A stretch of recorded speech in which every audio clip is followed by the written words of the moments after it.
This is the first immigration bill from this government, and the measures in it are less about sealing borders, more about making life harder for illegal immigrants already here and deterring others from coming. Measures to ensure that people can't use our health service without paying into it, measures to ensure people can't stay here appealing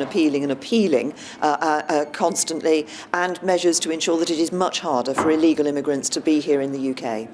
Part of the plan is to reduce what they call the pull factors, the aspects of everyday life which encourage potential illegal immigrants.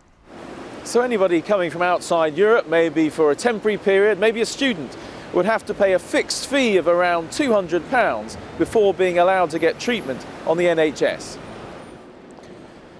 Banks would have to check the immigration status of anyone wanting to open a bank account.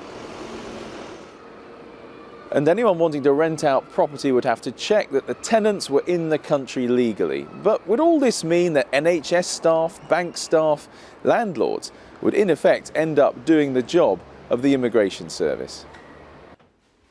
Yvonne Baisden rents out properties in Middlesex, and she isn't looking forward to the prospect of the changes. If somebody was to hand me a document, a passport, even if it was a British passport, if it was fraudulent, I wouldn't know. I would not know what to check. I'm not an immigration officer, and I think a lot of landlords would have the same problem. This government's most high-profile deportation has been Abu Qatada.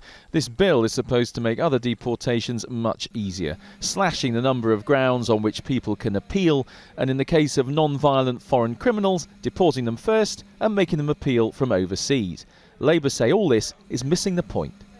The problem is this won't deal with the real problems of chaos at border control, lack of enforcement, which means that fewer people are being stopped at the border, fewer illegal migrants are being returned home.